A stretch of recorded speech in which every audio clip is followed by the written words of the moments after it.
राजन, एक बार ऋषियों का सत्र हुआ और सब ऋषि आपस में चर्चा कर रहे थे कि तीनों देवों में सबसे श्रेष्ठ देव कौन है। ब्रह्मा, विष्णु, महेश, इनमें सबसे श्रेष्ठ कौन है। तो सरस्वती नदी के तट पर एक समागम हुआ और उसमें भृगु ऋषि से कहा गया कि आप जो है इसका परीक्षण करें कि तीनों देवों में सबसे श्रेष्ठ कौन है। भृगु जी महाराज सबसे पहले परीक्षा लेने के लिए अपने पिता ब्रह्मा जी के पास में गए, लेकिन ब्रह्मा जी को उन्होंने प्रणाम नहीं किया। ब्रह्मा जी को प्रणाम नहीं किया तो ब्रह्मा जी महाराज बड़े कुपित हो गए। भृगु जी सर झुकाए वहां से चल पड़े और फिर पुनः शिव जी के पास में गए। शिव जी ने देखा कि हमारा भाई आया है तो उठ करके गले लगाना चाहा। तब तक भृगु जी ने अपना मुख फेर लिया। शिव जी बड़े कुपित हुए, श्राप देने जा रहे थे। पार्वती जी ने समझाया कि हे नाथ, या क्या कर रहे हैं आप, आपके भाई हैं। शिव जी का कोप शांत हुआ। भृगु जी धीरे से वहां से भी चल पड़े। वैकुंठ में पहुंचे भगवान नारायण के पास।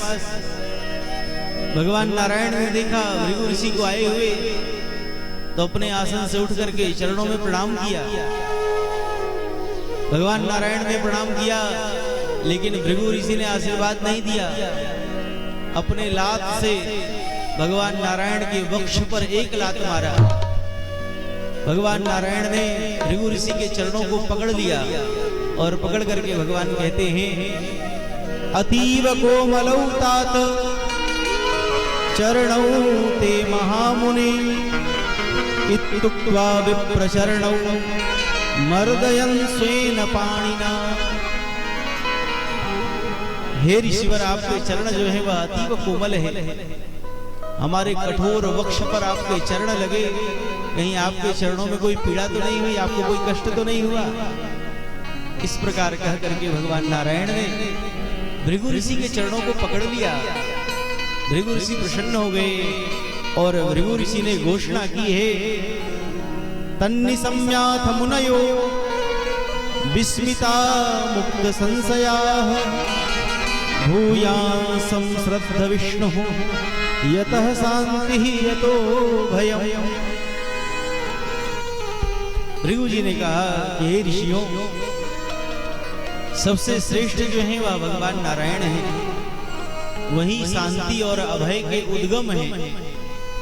उन्हीं के शरण में जाने से जीव को शांति प्राप्त होती है, जीव को अभय प्राप्त होता है।